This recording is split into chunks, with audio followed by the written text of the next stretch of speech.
Good evening, everyone. It's good to be back home behind the webcam chatting with you lovely folks.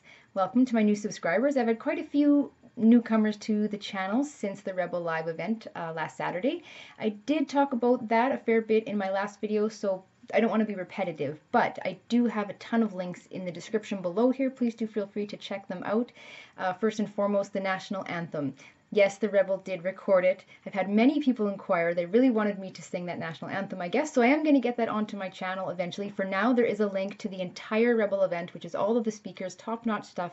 Highly recommend it. I'll leave a link below. Let me know if you have some trouble. It's a different platform, so hopefully the link will work. The national anthem starts at about 30 minutes, 29 minutes, right after Ezra does a bit of an introduction. So that's there, as well as a piece from the Sheila Gunn Reid interview I did. I'll throw the Owen Benjamin shout-out podcast in there, all that stuff.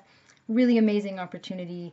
Really amazing to see what's growing and transpiring with all this, so I'm feeling a lot of gratitude right now. Now, when it comes to this event, a really interesting weekend. I had a very validating weekend when it comes to how it made me feel about my coming back to conservatism. And I mean, I've been pretty sure about it for a long time, because generally speaking, when you don't feel good about something and it's not quite right, you get that cognitive dissonance, and I can feel that in an almost visceral, kinesthetic way, and it's not comfortable. So for me, being at a place like that was really nice. I didn't know what to expect. When I was more liberal, I thought all the same things about the Rebel that everybody else that's a liberal believes, that it's scary or far right or whatever. And even when I red-pilled, I was nervous about the Rebel because of the rhetoric around it. And then I watched more and more, and I got to listen to Sheila Gunn Reid, and I realized that, yeah, okay, they talk about immigration a lot, but it's because no one else will let us talk about immigration. And I've not heard calls to violence. I'm not going to say I've agreed with every single person, every single announcer they've ever had.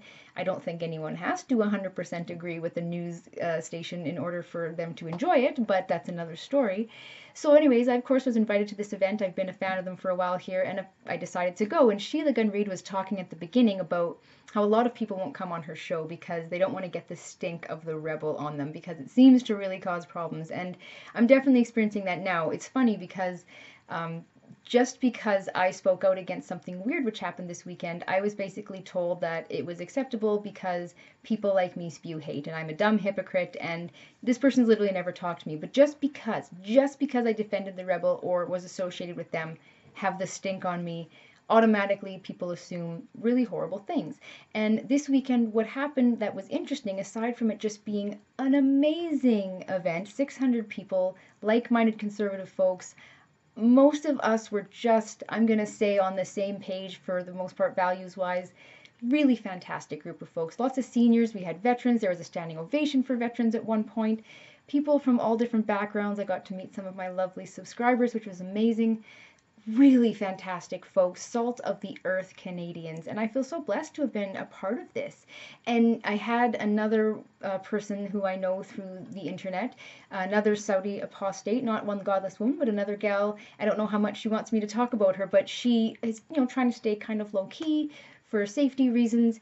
And she mentioned that this event was just absolutely incredible because she felt like she was sitting amongst sanity for the first time in so long. And I totally get that feeling. There's a very big difference in when someone is gaslighting you, so to speak. And if you don't know what that means, it's essentially a manipulation method that makes you question your own sanity and spins you around until you don't know what you were upset about, and the other person walks away scot-free and you end up feeling guilty for some reason. That's essentially gaslighting. And you know what that feels like when you've gone through it.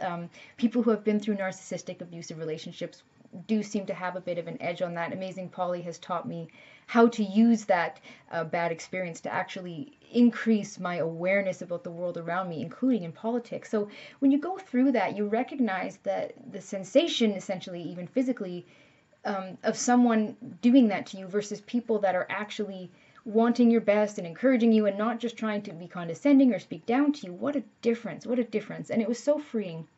And so then to hear what happened afterwards was a bit disheartening. So we saw pictures. I'm not sure who originally posted them, but there were some police outside the event. Yes, there was some Antifa, a wing of Antifa were there. We had a couple security guards that Ezra had hired, and some police did attend. There were some counter-protesters. I believe they were from the World Association Against Islam or something. I actually don't know. I wasn't able to see them. I was inside the whole time. Supposedly there was some kind of reporter, inside that was kind of infiltrating it, and there was apparently a cop or two inside. I don't know. Generally, I think they're there to keep us safe. Fine. So there were some cops that attended, but we were notified, and there are pictures showing this, that there were cops and apparently the hate crime unit of the Calgary City Police that attended and took photographs of the license plates in the church where we had this private event.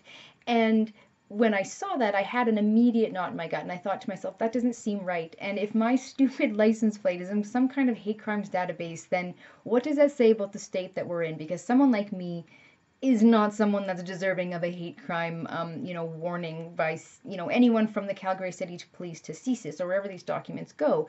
And, I even just tried to say that, and immediately I was told, you're a hypocrite and you're actually spewing hate just because I'm associated with the rebel. That's how this works, right?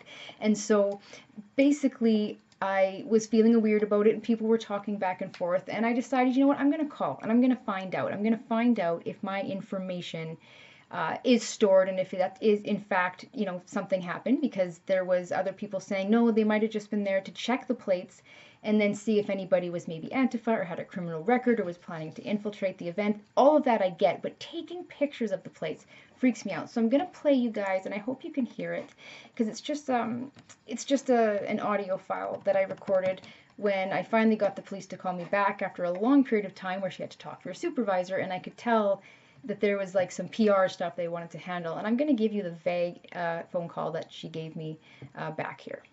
Hi. Okay, so regarding, our call from earlier, the only thing, police were there, obviously, you saw that. And, it is normal for police to gather intelligence. They were there due to the world events that were going on, and they were there to, make sure that peace was kept and that nobody was, in any danger due to the issues that were going on, regarding the world affairs. And so that's why the police were there. Now, regarding, the intelligence gathering, I mean, police do that all the time. And basically, I can't say that they took a picture of your vehicle specific. Well, you can't say. If you're wanting further information, or if you want to know if you're involved at all, what I can do is give you, it's called FOIP, it's Freedom of Information Privacy Act. If you wanted to call them and see about getting your name or information FOIP, that means that they search the records, and anything that involves you, they give you a copy of. Oh, basically, okay. Yeah, I'll probably go ahead and do that. Now, if you don't mind, may I... So that was just me. Then I made a complaint. That doesn't really matter. But that was the answer. So she then, of course, when I said something about intelligence gathering sounding weird, she made a comment like, oh, no, I didn't mean intelligence gathering. Like, it's not like that. I just don't know. And it was just a weird conversation. So I'll let you guys decide what you will. I have got the forms ready to do this FOIP request here before the end of the week. And I'm going to find out whether my license plate is in any kind of spooky corners of the internet. Because, of course, I'm very, very threatening. And if it is... oh my, I feel like that's a really bad sign for Canada. That's very authoritarian. And to basically associate the rebel with any kind of hate, it's very personal in that sense. Many people will argue, no, you're dumb, it's automatically associated with hate, you don't get it, and F you. And that seems to be the argument going around for anyone that believes that this is a hate group. I beg to differ. I have never met so many amazing people in my life and felt so normal, and if that makes me some terrible shitty person, well then I guess I'm a terrible shitty person, because I feel pretty sickened that all these 75-year-old people, some of them with bloody canes, or maybe the handicapped 23-year-old that brought, his dad in because he loved the rebel and his dad started to enjoy it, and he had been in a hospital bed his whole life, this kid, and he had some terrible disease, and I got to chat with him, and he was so happy, and these are the people that are being accused of being awful. Sheila Gunn Reid, who has like 2 or 3 kids and lives on a farm and is just an average, amazing, awesome author as well. By the way, she has a book, highly recommended. It's called, I'm blanking right now. I'm going to leave it in the link in the description below. The Destroyers, I think. It's about the NDP. these are just regular people, and we were just having conversations. And then a hit piece came out about one of the guys that was speaking about sort of the LGBT bills that have been passed with the education system. They're fighting them in court. It has to do with government overreach into teenagers' lives, things like that.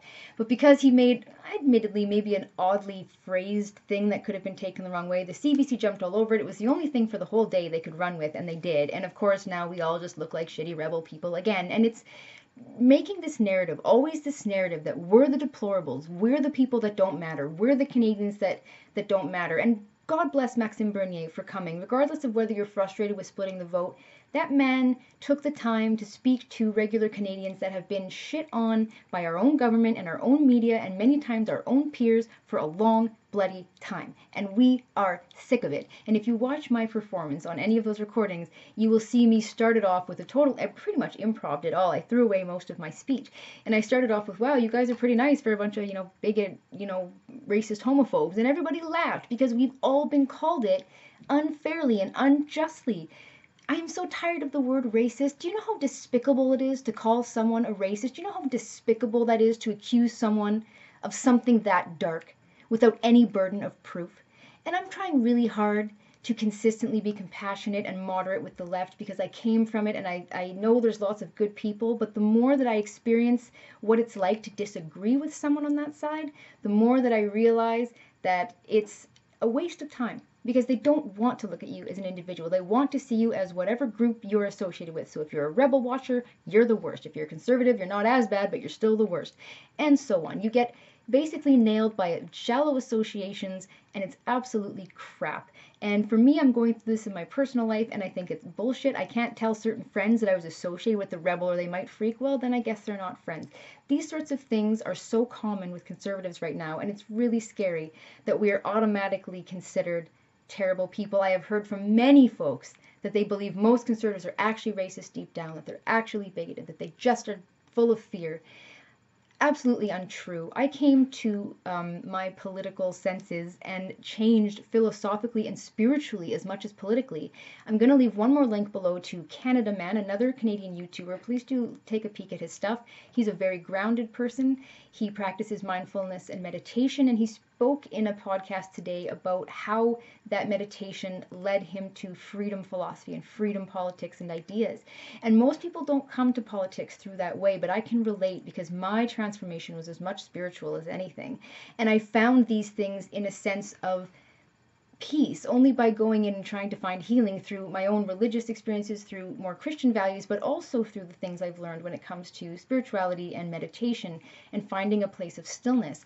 When you come to that place from a deep place of growth and self-awareness, it's hard not to feel confident in your message. And yes, I do expect people to, at least if they're going to argue with me, treat me like a good person, because at the end of the day, you're not a very self-aware, smart, awesome person that people are going to take seriously if you can't even manage your own interpersonal adult communication.